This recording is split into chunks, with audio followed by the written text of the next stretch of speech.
ਸਤਿ ਸ਼੍ਰੀ ਅਕਾਲ ਦੋਸਤੋ, ਤੁਹਾਡੇ ਆਪਣੇ ਚੈਨਲ ਮਾਈਂਡ ਕੋਚ ਦੇ ਵਿੱਚ ਤੁਹਾਡਾ ਸਵਾਗਤ ਹੈ। ਅੱਜ ਗੱਲ ਕਰਾਂਗੇ ਇੰਡੀਅਨ ਪੋਲਿਟੀ ਦੀ ਸੀਰੀਜ਼ ਦੀ, ਜਿਸ ਦੇ ਵਿੱਚ ਪੰਜਾਬ ਦੇ ਜਿੰਨੇ ਵੀ ਐਗਜ਼ਾਮ ਹੁੰਦੇ ਨੇ, ਜਿਵੇਂ ਕਿ ਮਾਸਟਰ ਕੈਡਰ, PSSB ਦਾ, PPSC ਦਾ, ਪੰਜਾਬ ਪੁਲਿਸ ਪਟਵਾਰੀ, ਐਕਸਾਈਜ਼, ਇੱਥੋਂ ਤੱਕ ਕਿ ਪੋਲੀਟੀਕਲ ਸਾਇੰਸ ਦੇ ਜੋ ਲੈਕਚਰਰ ਦੇ ਐਗਜ਼ਾਮ ਹੋਣੇ ਨੇ, ਉਹਨਾਂ ਦੇ ਲਈ ਇਹ ਸੀਰੀਜ਼ ਬਹੁਤ ਜ਼ਿਆਦਾ बेनिफिशियल रहेगी। तो बिना देरी शुरू करते हैं। देखो, पहला क्वेश्चन है, भारत की संविधान सभा का विचार सब तो पहला किसने दिता सी? तो देखो, संविधान सभा का जो विचार दिता सी, ये दिता सी M.N. रॉय। M.N. रॉय ने ये विचार 1934 ਦੇ ਵਿੱਚ ਦਿੱਤਾ ਸੀ, ਔਰ ਇਹ M.N. रॉय ਉਹੀ ਵਿਅਕਤੀ ਨੇ ਜਿਨ੍ਹਾਂ ਨੇ 1924-25 ਦੇ ਵਿੱਚ ਇੱਕ ਪਾਰਟੀ ਦੀ ਸਥਾਪਨਾ ਕੀਤੀ ਸੀ, ਜਿਸ ਨੂੰ ਬੋਲਦੇ ਨੇ कम्युनिस्ट पार्टी। तो एक कम्युनिस्ट पार्टी के फाउंडर ने याद रखना है। आगे चलते हैं। भारतीय राष्ट्रीय कांग्रेस की अधिकारित मंग मतलब ऑफिशियल डिमांड किस रूप में स्वीकार की गई?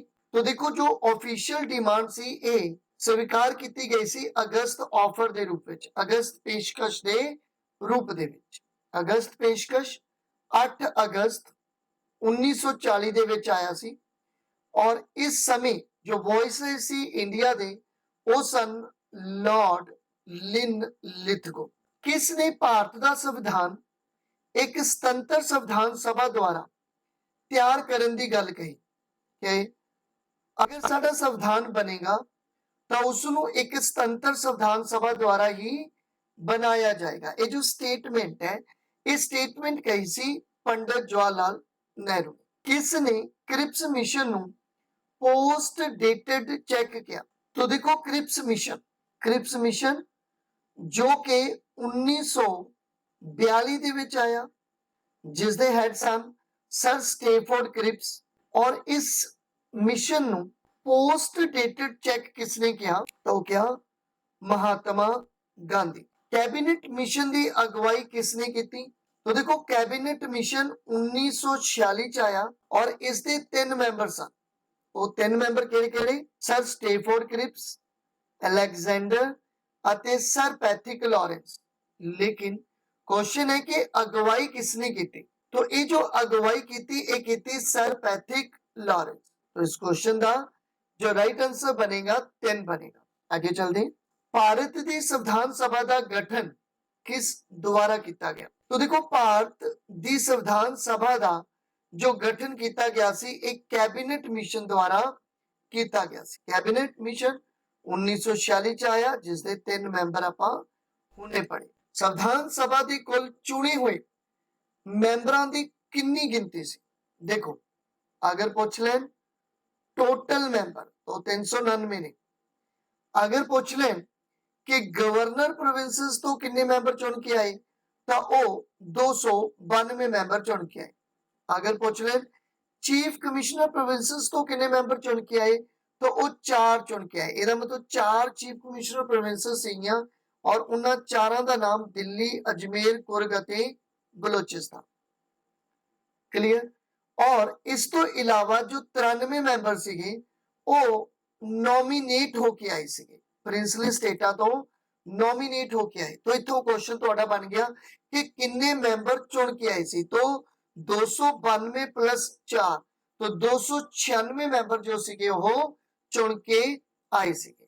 तो टोटल 399 मैंबर सी। लेकिन जदों पाकिस्तान की संविधान सभा बनी सी, तो उसदे विच 90 मैंबर उधर शिफ्ट हो गए सी। तो साडे कोले फाइनली मैंबर बचे सी 299, और इन्हां 299 विचों 284 मैंबरां ने जदों संविधान का खाड़ा तैयार किया गया सी, तो उसते साइन कीते सीगे। ये तुसीं याद रखना। संविधान सभा की पहली मीटिंग 9 दिसंबर 1946 के अस्थाई प्रधान कौन सा? जदों ये इलैक्शन हुए सी 296 मैंबरां दे, इस दे विच कांग्रेस नूं 208 सीटां मिलियां सी, मुस्लिम लीग नूं 73 सीटां मिलियां सी, और अदर्स नूं 15 सीटां मिलियां, जिस करके कांग्रेस जिहड़ी सीगी वो संविधान सभा दे विच चुनी गई।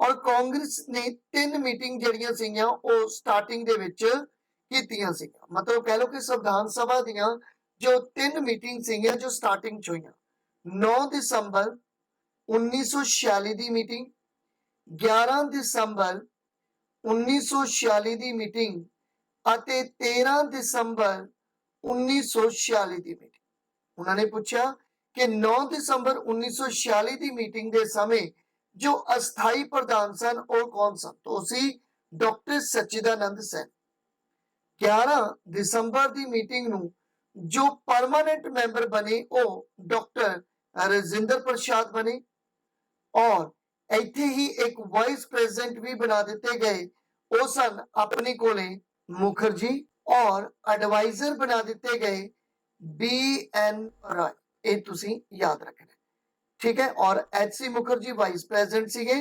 BN रॉय एडवाइजर सीगे और ए परमानेंट मैंबर और ए टेंपरेरी मैंबर ठीक है तो चारे लिखे हुए संविधान सभा के सलाहकार के रूप में किसनों नियुक्त किया गया तो आप गल कर चुकी है कि जो सलाहकार के रूप में नियुक्त किया गया सी वो किन्हां नूं नियुक्त किया गया सी तो इस क्वेश्चन का राइट आंसर है इन्हां विचों कोई नहीं क्यों क्योंकि ये BN रॉय सी जिन्हां नूं एडवाइजर बनाया सी लेकिन ऑप्शन दे विच BN रॉय नहीं है ठीक है MN रॉय इन्हां ने डिमांड रखी doctor Rajendra Prasad permanent member doctor सच्चिदानंद टेंपरेरी मुस्लिम लीग की मंग नूं किस योजना के तहत स्वीकार किया गया तो देखो मुस्लिम लीग की जो मंग सी उस नूं किस योजना के तहत स्वीकार किया गया सी तो ये माउंट बैटन योजना सी लेकिन माउंट बैटन योजना नूं 3 जून प्लैनिंग भी बोलते हैं इस करके इत्थे जो तुहाडा आंसर आएगा वो आएगा 3 दोनों द्वारा ही मुस्लिम लीग की मंग नूं स्वीकार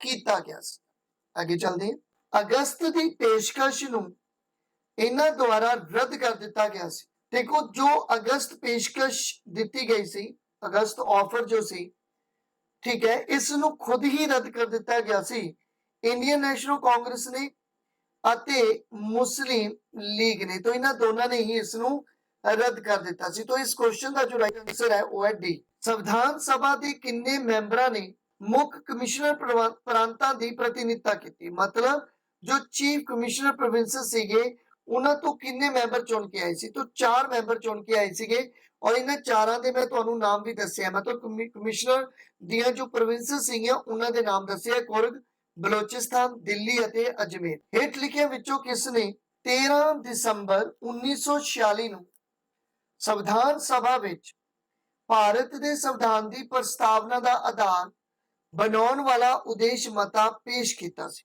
देखो 13 दिसंबर 1946 की जो मीटिंग हुई सी इस मीटिंग च पंडित जवाहरलाल नेहरू ने एक लैटर रीड किया सी और इस लैटर नु बोलते ने ऑब्जेक्टिव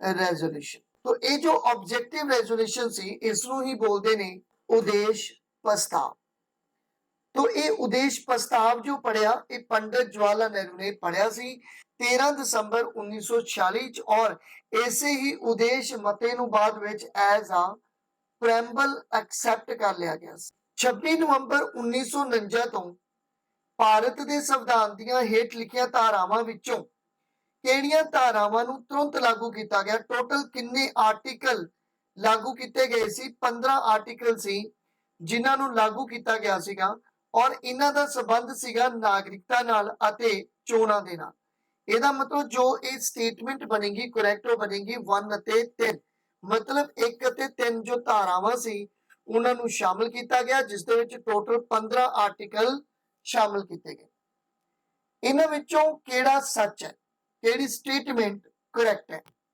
पहली स्टेटमेंट है कि संविधान सभा दे 299 मैंबरां विचों सिर्फ 284 मैंबरां ने साइन कीते सी संविधान ते तो ये सही है अपनाए गए संविधान विच प्रस्तावना 395 धारावां अते 8 अनुसूचियां शामिल सन तो यह स्टेटमेंट भी करैक्ट है 26 नवंबर 1949 ਨੂੰ संविधान ਨੂੰ अपनाया गया यह स्टेटमेंट करैक्ट है अते शुरू किया गया देखो इत्थे हाफ स्टेटमेंट रॉन्ग जाती पई है ਇਹਦਾ मतलब तीसरी ऑप्शन नहीं हो सकती तो उन्होंने पूछा सी सही केड़ा है तो ऑप्शन बनेगी 1 ਅਤੇ 2 क्योंकि ये हाफ स्टेटमेंट तो करैक्ट है लेकिन लागू नहीं किया गया सी तीन डेट में दस दिन है 26 ਨਵੰਬਰ 1949 ਨੂੰ ਅਡਾਪਟ ਕੀਤਾ ਗਿਆ। 24 ਜਨਵਰੀ 1950 ਨੂੰ ਸਾਈਨ ਕੀਤੇ ਗਏ ਜੋ ਲਾਸਟ ਮੀਟਿੰਗ ਬਣਦੀ ਹੈ ਇਸ ਦੀ, ਔਰ 26 ਜਨਵਰੀ 1950 ਨੂੰ ਲਾਗੂ ਕੀਤਾ ਗਿਆ।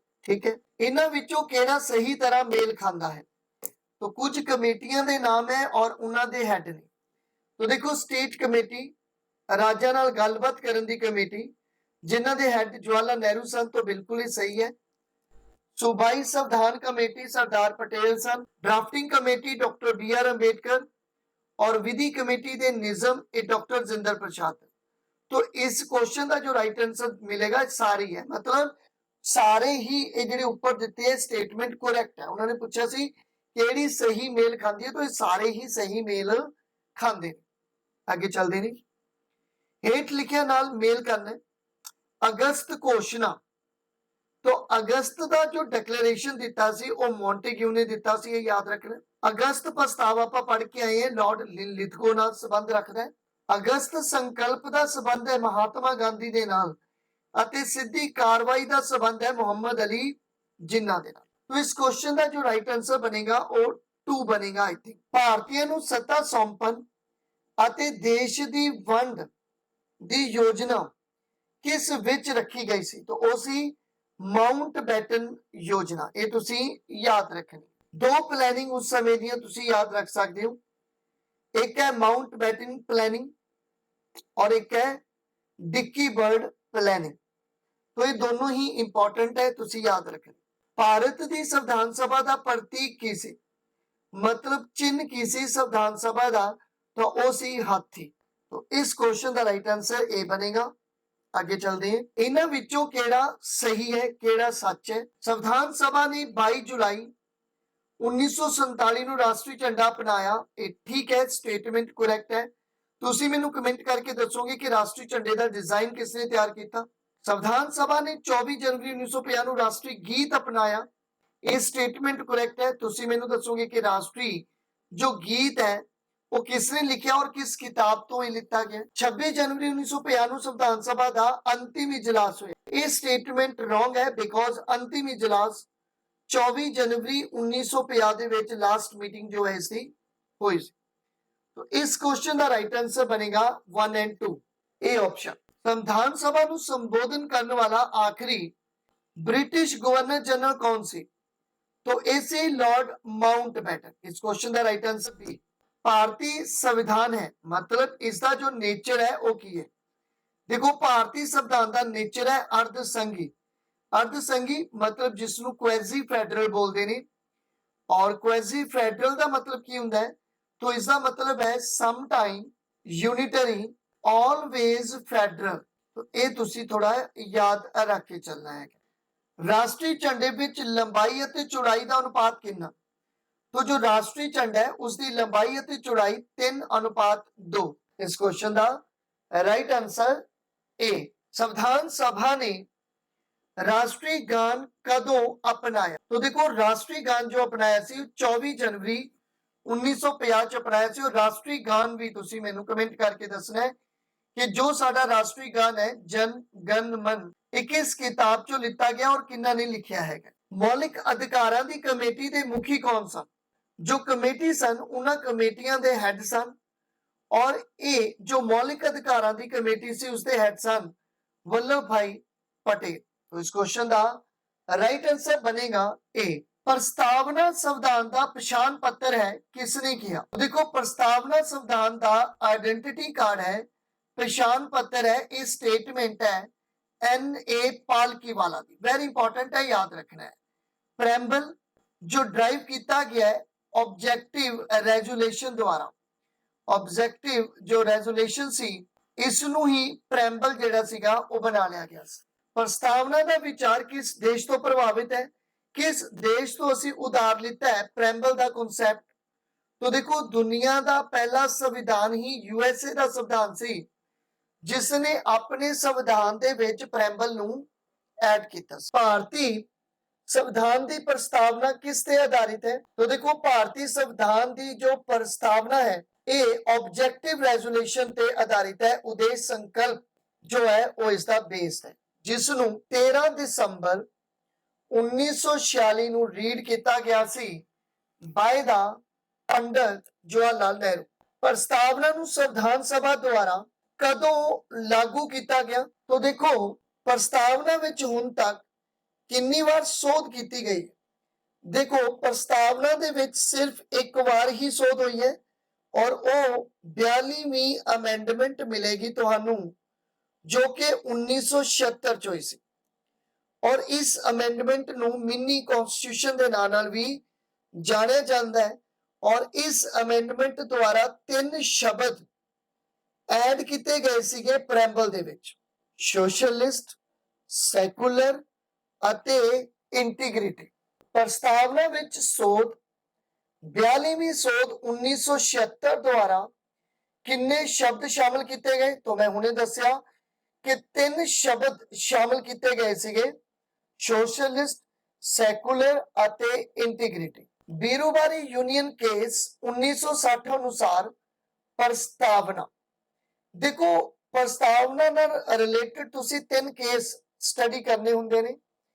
ਇੱਕ ਹੈ ਬੀਰੂਬਾਰੀ यूनियन केस ਜੋ 1960 ਦੇ ਵਿੱਚ ਆਇਆ, ਇੱਕ ਹੈ ਕੇਸ਼ਵਾਨੰਦ ਭਾਰਤੀ ਕੇਸ ਜੋ 1973 ਦੇ ਵਿੱਚ ਆਇਆ और एक है LIC ਦਾ ਕੇਸ ਜੋ ਕਿ 1993 ਦੇ ਵਿੱਚ ਆਇਆ। अगर मैं गल करा बीरूबारी यूनियन केस जो 1960 ਦੇ ਵਿੱਚ ਆਇਆ, ਇਸ ਦੇ ਵਿੱਚ ਸੁਪਰੀਮ ਕੋਰਟ ਨੇ ਆਪਣਾ ਫੈਸਲਾ ਦਿੱਤਾ ਸੀ कि जो प्रस्तावना है और साडे संविधान का हिस्सा नहीं है और अगर ये साडे संविधान का हिस्सा नहीं तो इस दे विच अमेंडमेंट नहीं की जा सकती। ये तुसी याद रखना। केशवानंद भारती केस बनाम केरला सरकार की तरीक किन्नी सी, मतलब जो केशवानंद भारती केस ये कदों होया तो 1973 च होया, केरला सरकार के अगेंस्ट एक केस सी और इस दे विच मैक्सिमम जजां दा जो सीगा वो बेंच बैठा सी, टोटल 13 जजां दा बेंच जो सी वो बैठा सी। इत्थे तुसी ये देख लो कि 1973 दे विच जो केशवानंद भारती केस ने केस दे विच जो फैसला दिता सुप्रीम कोर्ट ने वो दिता कि जो प्रैम्बल है वो पार्ट है साडे संविधान दा, ठीक है, मतलब पार्ट ऑफ द कॉन्स्टिट्यूशन है प्रैम्बल और इस दे विच जो अमेंडमेंट है वो कीती जा सकती। प्रभु सत्ता शब्द किस देश तो साडे प्रस्तावना च शामिल किया गया? देखो जो प्रभु सत्ता शब्द है ये जो देश है वो किस तो लिता गया? तो ये फ्रांस तो लिता गया है। तो इस क्वेश्चन का राइट आंसर है सी। भारत ने प्रभु सत्ता नूं कदों अपनाया सी? देखो 15 अगस्त 1947 ਨੂੰ ਅਸੀਂ ਪ੍ਰੋਪਰ ਆਜ਼ਾਦ ਨਹੀਂ ਹੋਏ ਸੀ, ਐਕਚੁਅਲ ਦੇ ਵਿੱਚ ਅਸੀਂ ਡੋਮਿਨੀਅਨ ਸਟੇਟਸ ਦੇ ਰੂਪ ਦੇ ਵਿੱਚ ਆਜ਼ਾਦ ਹੋਏ ਸੀ, ਲੇਕਿਨ 26 जनवरी 1950 ਨੂੰ 26 जनवरी 1950 ਨੂੰ ਅਸੀਂ ਜੋ ਹੈ ਉਹ ਪੂਰੀ ਤਰ੍ਹਾਂ ਸੋਵਰੀਅਨ ਹੋਏ ਸੀ, पूरी तरह ਅਸੀਂ अपनी प्रभु सत्ता ਨੂੰ अडॉप्ट कर लिया ਸੀ। तो इत्थे जो आंसर बनेगा वो 26 जनवरी 1950 बनेगा।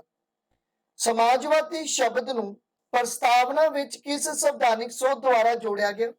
तो देखो समाजवादी शब्द ਨੂੰ 42ਵੀਂ संवैधानिक सोध द्वारा जोड़िया गया जो कि 1976 ਦੇ ਵਿੱਚ ਹੋਈ ਸੀ। ਤੁਸੀਂ 2 अमेंडमेंट ਤਾਂ वैसे 3 याद रखनी है, बहुत इंपॉर्टेंट अमेंडमेंट। 42ਵੀਂ जो 1976 ਚ ਹੋਈ, 44ਵੀਂ जो 1978 ਚ ਹੋਈ ਅਤੇ 86ਵੀਂ जो 2002 ਦੇ ਵਿੱਚ ਹੋਈ। ਇਹ ਵੈਰੀ ਇੰਪੋਰਟੈਂਟ ਹੈ, ਯਾਦ ਰੱਖਣੀ। ਲੋਕਤੰਤਰੀ ਸਮਾਜਵਾਦ ਦੇ ਆਧਾਰ ਤੇ ਸਮਾਜ ਵਿੱਚੋਂ ਕਿੰਨੀਆਂ ਬੁਰਾਈਆਂ ਦਾ ਅੰਤ ਕਰਨਾ ਹੁੰਦਾ? तो देखो लोकतंत्री समाजवाद उदों ही डेवलप होएगा जदों समाज दे विच किस कंट्री दे विच 6 बुराइयां नू खत्म नहीं कर दिता जाता। तो इस क्वेश्चन का राइट आंसर है 6, जिहदे विच डिस्क्रिमिनेशन, अनटचेबिलिटी, ठीक है, कुपोषण, इस तरह दियां 6 प्रॉब्लम्स है जिन्हां नू अंत करना हुंदा है लोकतंत्री समाजवाद दे आधार पे। धर्म निरपक्ष शब्द नू 42ਵੀਂ संवैधानिक सोध द्वारा प्रस्तावना च कदों जोड़िया गया? तो ये 1976 च जोड़िया गया क्योंकि 42ਵੀਂ संवैधानिक सोध 1976 च आए। धर्म निरपक्ष का मतलब कि देश का या गवर्नमेंट का कोई धर्म नहीं होएगा, किसी भी व्यक्ति नू अपने धर्म नू मनन उसका प्रचार करने की पूरी आग्या हुंदी है। लोकतंत्र लोकां द्वारा ਲੋਕਾਂ ਲਈ ਲੋਕਾਂ ਦੀ ਸਰਕਾਰ ਹੈ ਕਿਸਨੇ ਕਿਹਾ? तो ਇਹ ਕਿਹਾ ਸੀਗਾ ਇਬਰਾਹਿਮ ਲਿੰਕਨ। ਇਸ ਕੁਐਸਚਨ ਦਾ ਰਾਈਟ ਆਨਸਰ ਡੀ। ਔਰ ਲੋਕਤੰਤਰ ਦੀ ਗੱਲ ਕਰੀਏ, ਡੈਮੋਕ੍ਰੇਸੀ ਦੀ ਗੱਲ ਕਰੀਏ, तो ਇਹ ਦੋ ਤਰ੍ਹਾਂ ਦਾ ਹੁੰਦਾ ਹੈ, ਡਾਇਰੈਕਟ ਡੈਮੋਕ੍ਰੇਸੀ ਅਤੇ ਇਨਡਾਇਰੈਕਟ ਡੈਮੋਕ੍ਰੇਸੀ। ਠੀਕ ਹੈ, ਇਹ ਤੁਸੀਂ ਯਾਦ ਰੱਖਣਾ ਹੈਗਾ। ਡਾਇਰੈਕਟ ਡੈਮੋਕ੍ਰੇਸੀ ਤੁਹਾਨੂੰ ਸਵਿਟਜ਼ਰਲੈਂਡ ਦੇ ਵਿੱਚ ਦੇਖਣ ਨੂੰ ਮਿਲੇਗੀ, ਜਿੱਥੇ ਮੇਕਿੰਗ ਆਫ ਲਾ ਦੇ ਵਿੱਚ ਲੋਕ ਡਾਇਰੈਕਟਲੀ ਪਾਰਟਿਸਿਪੇਟ ਕਰਦੇ ਆ। ਇਨਡਾਇਰੈਕਟਲੀ ਡੈਮੋਕ੍ਰੇਸੀ ਅੱਗੇ ਦੋ ਤਰ੍ਹਾਂ ਦੀ ਹੁੰਦੀ ਹੈ, ਪ੍ਰੈਜ਼ੀਡੈਂਸ਼ੀਅਲ ਡੈਮੋਕ੍ਰੇਸੀ ਅਤੇ ਪਾਰਲੀਮੈਂਟਰੀ ਡੈਮੋਕ੍ਰੇਸੀ। ਪ੍ਰੈਜ਼ੀਡੈਂਸ਼ੀਅਲ ਡੈਮੋਕ੍ਰੇਸੀ ਜੋ ਇਨਡਾਇਰੈਕਟ ਡੈਮੋਕ੍ਰੇਸੀ ਹੈ ਤੁਹਾਨੂੰ ਯੂਐਸਏ ਦੇ ਵਿੱਚ ਮਿਲੂਗੀ, ਔਰ ਪਾਰਲੀਮੈਂਟਰੀ ਹੈ ਇਨਡਾਇਰੈਕਟ ਡੈਮੋਕ੍ਰੇਸੀ ਤੁਹਾਨੂੰ ਇੰਡੀਆ ਦੇ ਵਿੱਚ ਦੇਖਣ ਨੂੰ ਮਿਲਦੀ ਹੈ। तो ये डिटेल तुसी थोड़ी याद रख लें। प्रत्यक्ष लोकतंत्र किस देश विच पाया जाता है? मैं हुणे गल कीती कि जो डायरेक्ट डेमोक्रेसी है ये तुहानू मिलदी है स्विट्जरलैंड दे विच। तो इस क्वेश्चन दा राइट आंसर है सी। अप्रत्यक्ष लोकतंत्र किन्ने प्रकार दा हुंदा है? तो देखो अप्रत्यक्ष लोकतंत्र दो प्रकार दा हुंदा है, प्रेजिडेंशियल ਅਤੇ पार्लीमेंटरी। भारत दा मुखी भाव राष्ट्रपति चुनिया जाता है, वंशिक नहीं हुंदा। इस संविधान की केड़ी विशेषता है या प्रैम्बल की केड़ी विशेषता है? तो ये है गणतंत्र। तो इस क्वेश्चन का राइट आंसर ए। अप्रत्यक्ष लोकतंत्र दे सरकार दा राष्ट्रपति रूप किस देश विच पाया जाता है? तो इनडायरेक्टली डेमोक्रेसी दा जो प्रेजिडेंशियल रूप है ये यूएसए दे विच तुहानू देखण नू मिलेगा। साडे संविधान ते सब तो ज्यादा प्रभाव भारत सरकार एक्ट जो साडे संविधान ते प्रभाव पिया वो किसदा पिया? तो देखो वो जो सब तो ज्यादा प्रभाव पिया ये पिया भारत सरकार एक्ट 1935 दा। जो साडे सोर्सेस ऑफ इंडियन कॉन्स्टिट्यूशन ने इस दे विच आपां जो डिस्कस करते हैं वो ये करते हैं कि साडे इंडिया दे संविधान दे विच कुछ कॉन्सेप्ट जो बोरो किए गए वो कित्थों कित्थों किए गए। तो सब तो ज्यादा जो चीज़ां बोरो कीतियां वो भारत सरकार एक्ट 1935 द्वारा कीतियां, क्योंकि ये एक्ट ब्रिटिश गवर्नमेंट का ही एक्ट सी। लोक सेवा कमीशन का विचार साडे संविधान च किस एक्ट तो लिया गया? तो लोक सेवा कमीशन का विचार साडे संविधान दे विच 1935 दे एक्ट द्वारा लिता गया। किस देश के संविधान तो समवर्ती सूची का विचार लिया गया? तुहानू पता है कि साडे देश विच 3 लिस्टां जिहड़ियां एग्जिस्ट करदियां, union list, state list, concurrent list. Union list which जिन्ने विषय हुंदे आ उन्हां ते कानून सेंटर बनांदा है। स्टेट लिस्ट दे विच जिन्ने विषय हुंदे आ उस कानून स्टेट बनांदा है, और कॉन्करेंट दे विच जिन्ने विषय हुंदे आ उन्हां ते कानून दोनों ही बनांदे ने। सेंटर गवर्नमेंट भी बनांदी है और स्टेट गवर्नमेंट भी बनांदी है। लेकिन ये जो समवर्ती सूची जो कॉन्करेंट लिस्ट है, कॉन्करेंट जो लिस्ट है इसका विचार किस देश तो लिता गया सी? तो वो आस्ट्रेलिया तो ही लिता गया सी। तो इस क्वेश्चन का जो राइट आंसर बनेगा डी बनेगा। नेक्स्ट चलते हैं। केंद्र अते राज्यां विच संबंध का विचार अपने संविधान च शामिल किया गया। तो देखो केंद्र अते राज्यां दे विच जो संबंध है ये जो कंसेप्ट है ये साडे संविधान दे विच कित्थों राजनीति दे निर्देशक सिद्धांत मतलब डीपीएसपी जो कि पार्ट 4 दे विच मिलणगे, और आर्टिकल जो डील किया जाता है इसके नाल वो किया जाता है 36 तो 51। तो डीपीएसपी गवर्नमेंट दी ड्यूटीज होंदियां नॉन जस्टिसेबल है। और राजनीति निर्देशक सिद्धांतां दा विचार किस देश तो लिता? तो डीपीएसपी का विचार असी आयरलैंड तो लिता सीगा। ये तुसी याद रखना। 3 कॉन्सेप्ट तुसी याद कर सकते हो, फंडामेंटल राइट, फंडामेंटल ड्यूटीज और डीपीएसपी। फंडामेंटल राइट पार्ट की गल करिए तो पार्ट 3 दे विच है, और आर्टिकल डील करता है यह 12 तो 35। फंडामेंटल ड्यूटी की गल करिए तो यह पार्ट 4A दे विच तुहानू देखने को मिलेगा, और आर्टिकल भी डील करेगा 52A। डीपीएसपी बारे मैं तुहानू दस ही दिता पार्ट 4 दे विच, और आर्टिकल 36 तो 52 डील करता है। ठीक है, और ये कॉन्सेप्ट तुसी आयरलैंड तो लिता। साडे संविधान च वर्णित 5 साला योजनावां जो 5 ईयर प्लैनिंग की गल की जाती है, ये कॉन्सेप्ट कित्थों बोरो किया? तो इस कॉन्सेप्ट नू बोरो किया सी रशिया द्वारा, मतलब रूस द्वारा या यूएसएसआर द्वारा, ये तुसी याद रखना है। ये कॉन्सैप्ट प्लैनिंग कमीशन का कॉन्सैप्ट है और प्लैनिंग कमीशन का कॉन्सैप्ट भी असी यूएसएसआर तो ही लेता। इंडिया दे विच प्लैनिंग कमीशन जवाहरलाल नेहरू लेके आए और फादर ऑफ प्लैनिंग किन्हां नूं बोलिया जांदा है, तुसी मैनूं कमेंट करके दसोगे। और तुसी मैनूं ये भी दसोगे कि फर्स्ट 5 ईयर प्लैनिंग किस मॉडल ते आधारित सी, जो कि 1951 दे विच आई, ये मैं दस देना। सिंगल एकल सिटीजनशिप दा विचार किस देश तो उधार लिया गया? तो देखो, सिंगल सिटीजनशिप का विचार असी किस देश तो उधार लिता? तो ये असी ब्रिटेन तो उधार लिता है। तो इस क्वेश्चन का राइट आंसर बनेगा सी, न्यायिक समीक्षा, जिसनूं तुसी जुडिशियल रिव्यू का नाम दिंदे हो, दा विचार साडे संविधान विच अपनाया गया सी किसदे द्वारा? तो देखो, ये जो जुडिशियल रिव्यू का कॉन्सैप्ट है, ये असी यूएसए तो बोरो किया। इस क्वेश्चन का जो राइट आंसर है वो डी बनेगा। पिछे मैं तुहानू कॉन्सैप्ट दस के आया सी कि फंडामेंटल राइट और फंडामेंटल ड्यूटीज, जो फंडामेंटल राइट है ये तुसी यूएसए तो बोरो किया है और फंडामेंटल ड्यूटीज जो है वो यूएसएसआर तो बोरो की है, ये भी तुसी याद रखना। किस देश के संविधान एमरजेंसी दौरान मौलिक अधिकारों की मुलतवी का विचार उधार लिया गया कि अगर एमरजेंसी लगती है तो उस एमरजेंसी के दौरान मौलिक अधिकारों रद्द किया जा सकता है।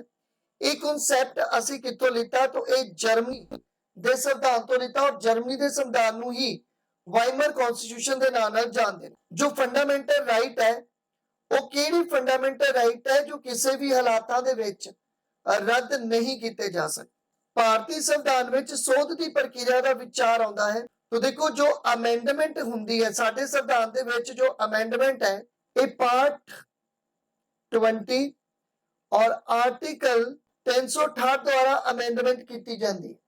और ये जो कॉन्सैप्ट है ये आपां कित्थों लिता है, ये कित्थों बोरो किया है? तो ये दक्षिणी अफ्रीका तो बोरो किया है, साउथ अफ्रीका तो इस कॉन्सैप्ट को बोरो किया है। तो thank you for watching. Please मेरे चैनल को सबसक्राइब कर लो, बैल आइकन को प्रेस कर लो ताकि आने वाली वीडियोस की नोटिफिकेशन थानू समय सिर मिल सके। ये जो जिन्ने भी आप 3 टॉपिक्स ने एमसीक्यू किए ने, making of Indian constitution, preamble और सोर्सेस, ये मोस्ट इंपोर्टेंट क्वेश्चन ने जो थानू प्रीवियस एग्जाम दे विच पूछे गए ने। सारे ही पेपरों के लिए बहुत ज्यादा इंपोर्टेंट ने। तो इस सीरीज के नाल बने ने हो प्लीज, और कमेंट करो और लाइक और शेयर भी इस वीडियो नू कर देना। तो थैंक यू।